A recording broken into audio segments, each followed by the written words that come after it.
அவர் சொன்ன அந்த ஒரு வார்த்தை தான் உடனே எங்கள் அம்மாட்ட போயிட்டு பாரதி ராஜாவே என்னை சென்னைக்கு வர சொல்லிட்டாரு, நான் உடனே கிளம்பணும் அப்படி இப்படின்னு சொல்லிட்டு வீட்டில் இருந்த அண்டா குண்டா பானையெல்லாம் அடகு வச்சுட்டு சென்னைக்கு டிக்கெட் போட்டு இங்கே வந்துட்டேன். அப்புறம் அலுவலகத்தை கண்டுபிடிச்சி நேரில் போனோடனே அங்கே இருக்க உதவியாளர்கள் வந்து இல்லை பாரதி ராஜா வந்து ஆஸ்திரேலியா போயிட்டாரு, இங்கே இப்போ இங்கே இல்லை, வர்றதுக்கு வந்து ஒரு மாதத்துக்கு மேலே ஆகும் அப்படின்னு சொல்லி சொன்னாங்க.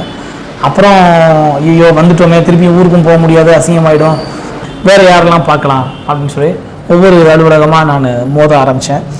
இப்போ என்னுடைய கவிதை தொகுப்பை நான் அவர்கிட்ட கொடுக்கும்போது எனக்கு தொலைபேசி பண்ணி பிரமாதமாக இருக்கியா அப்படின்னு சொல்லி என்னை அலுவலகத்துக்கு வர சொல்லி கட்டி பிடிச்சி முத்தம் கொடுத்து இப்படி ஒரு மண் சார்ந்த பதிவை நீ எழுதியிருக்க அப்படின்னு சொல்லி என்னை அவ்வளோ முச்சி மோந்து பாராட்டினார். எந்த இயக்குனர் என்னை வர சொன்னாரோ, எந்த இயக்குனர் நான் தேடி அவரை நான் திருப்பி பார்க்கவே முடியாமல் போனதோ, அதே இயக்குனர்கிட்ட நான் திருப்பி பாராட்டு பெற்றது அப்படின்றது வந்து என் வாழ்க்கையில் வந்து மறக்க முடியாத ஒரு சம்பவம்.